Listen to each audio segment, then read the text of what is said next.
আসসালামু আলাইকুম রহমতুল্লাহ।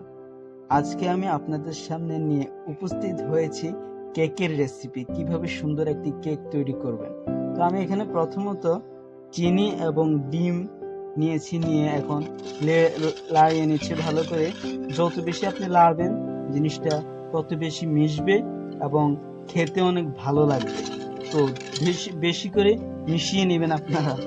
এই যে দেখেন, লাড়তে লাড়তে কালার কিছুটা পরিবর্তন হয়ে আছে। আপনারা ভালোভাবে মিশিয়ে নেবেন, যত ভালোভাবে মিশাবেন জিনিসটা ততই ভালো হবে। তো আপনারা আপনাদের কেক পরিমাণ অনুযায়ী আটা দিবেন, তবে আমাদের 1 কাপ দরকার, তাই আমরা 1 কাপ দিয়ে দিয়েছি আটা। আটাকে ভালোভাবে চালুন দিয়ে ভালোভাবে চেলে নেবেন।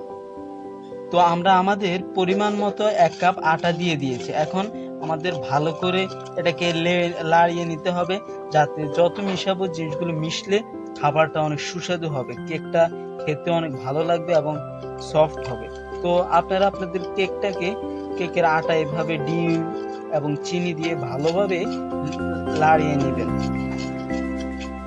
তো আমরা ভালোভাবে লাড়িয়ে নিচ্ছি। এখানে আমরা ডিম দিয়েছি, লবণ দিয়েছি, আটা দিয়েছি, দিয়ে আমরা এখন ভালোভাবে লাড়িয়ে নিচ্ছি। এখানে অনেক ঘন হয়ে গেছে, এরপর আমরা লাড়তেছি যাতে খাবারটা সুস্বাদু হয়। আপনারা কিন্তু মনোযোগ দিয়ে আমার ভিডিওটা দেখবেন। আমি সুন্দরভাবে একদম ভালো কেক কিভাবে তৈরি করি ওইভাবেই কেকের রেসিপিটা আপনাদেরকে দেখাচ্ছি, মনোযোগ দিয়ে দেখেন। তো কেকটাকে আটা এবং এই যে এগুলো খামির একদম এভাবে ঘন হবে, যাতে পুরো ঘন ভালোভাবে মিশাতে হবে। আপনারা ভালো করে দেখেন। তো আমার কেকের খামিরাটি পুরো মিশানো হয়ে গেছে। আপনারা চাইলে পাউডার দুধও দিতে পারেন বা গরুর তরল দুধও দিতে পারেন। তবে যদি আপনি তরল দুধ দেন তাহলে জিনিসটা ভালো হবে। তো আমি 1 কাপ পরিমাণ তরল দুধ দিয়ে দিচ্ছি, যাতে জিনিসটা সুন্দর হয়। তো আমি এখন এটাকে ভালোভাবে মিশিয়ে নিচ্ছি, যাতে সুন্দর হয় কেকটা।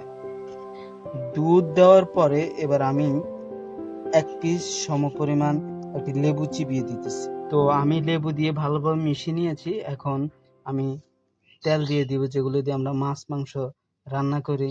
তো আমি এখন তেল দিয়ে দিচ্ছি, ভালোভাবে তেল দিয়ে ভালোভাবে মিশিয়ে নেব। তেল দেওয়ার পরে এরপরে একটু বেকিং পাউডার দিব। বেকিং পাউডার দেওয়ার পরে একসাথে মিশিয়ে নেব। 1 চা চামচ পরিমাণ বেকিং পাউডার দিয়েছি, এখন মিশিয়ে নেব ভালো করে। তো আমি এখন ভালো করে মিশিয়ে নেব, ভালো করে মিশিয়ে নিচ্ছি। তো এখন দেখেন ভালোভাবে আমি মিশিয়ে নিচ্ছি। আজকের কেকটা এ পরিমাণ সুস্বাদু হবে যে আপনারা খেয়ে আমার এই ভিডিওর কথা আপনাদের সারা জীবন মনে থাকবে।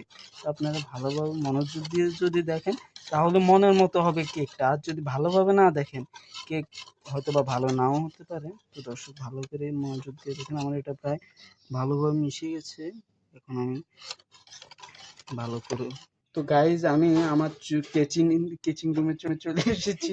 আমি এখন চুলার মধ্যে আমি আমার পাতিল বসিয়েছি। তো আপনাদের ঘরে যদি এমন জিনিস থাকে তো বসিয়ে দেবেন, বসিয়ে দিলে ভালো হবে। তো বসানোর পরে এই যে কেকের জন্য আলাদা কিন্তু পাতিল লাগে। আপনাদের যাদের পাতিল নেই, এই যে এমন পাতিল লাগবে, এমন পাতিলের মধ্যে কেক বসাতে হবে। তো আমি পাতিল বসিয়েছি, এখন আমি কেকের যে খামিরা সেটি দিয়ে দিব কিছুক্ষণের মধ্যে। আপনার তো গাইস দেখেন আমি আগুন ধরিয়ে দিয়েছি।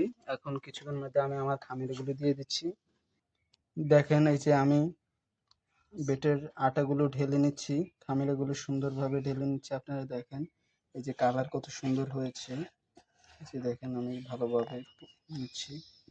তো আমার এখন এখন আমি ঢেকে দেব কমপক্ষে আধা ঘন্টার ভিতরে, দেখবেন না 35 মিনিট থাকলে বেশি ভালো হয়। তো আমি এখন ঢেকে দিচ্ছি, ভালোভাবে ঢেকে আরো বড় একটা ঢাকনা দিয়ে ঢেকে দিচ্ছি। এরপরে এভাবে থাকবে অনেক সময়। তো আধা ঘন্টার ভিতরে আর খুলবেন না, একবারও দেখবেন না, দীর্ঘ সময় ধরে এটা এখানে থাকবে। তো আধা ঘন্টা পরে বা 35 মিনিট পরে আপনারা ভালোভাবে দেখবেন। তো আমি এখন বসিয়ে দিয়েছি, এখন এভাবে থাকবে দীর্ঘ সময়। প্রিয় গাইস, প্রায় 35 মিনিটের মতো হয়ে গেছে। এখন আমরা আস্তে আস্তে ঢাকনা সরিয়ে নেব।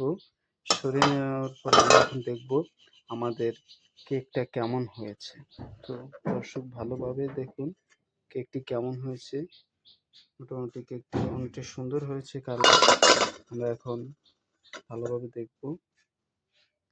তো কেকটি ভালোভাবে হয়েছে কিনা আপনারা এমন একটি শলা বা কাঠি দিয়ে দেখে নেবেন। এভাবে দেওয়ার পর যদি পুরো পরিষ্কার আসে তাহলে বুঝবেন যে কেকটি হয়ে গেছে। আর যদি আটা বা কোনো কিছু লেগে থাকে তাহলে বুঝবেন যে হয় নাই। আমাদের কেকটি পরিপূর্ণভাবে হয়েছে। এখন ভালোভাবে হয়ে গেছে। আমাদের কেকটি দেখতে অনেক সুন্দর দেখাচ্ছে। তো কেকের আটা পাতিলে দেওয়ার আগে চতুর্দিকে ভালোভাবে তেল দিতে হয়। তেল দেওয়ার পরে আপনারা আটা দিবেন। দেখতে অনেক সুন্দর দেখাচ্ছে। কেকটি পুরো একদম সফট, মানে পুরো সেই লাগতেছে, ভালো লাগতেছে। দীর্ঘ সময় ধরে আমরা কেকটি তৈরি করার পরে এখন কেকটিকে কাটলাম। দেখেন কি সুন্দর হয়েছে কেকটি, পুরো একদম সফট, একদম নরম। খেতে এখন অনেক ভালো লাগবে। তো দর্শক, আমাদের চ্যানেল যারা এখনো সাবস্ক্রাইব করেন নাই, লাইক দেন নাই, সাবস্ক্রাইব লাইক দিয়ে পাশে থাকবেন এবং কেমন হয়েছে কমেন্ট করে জানান।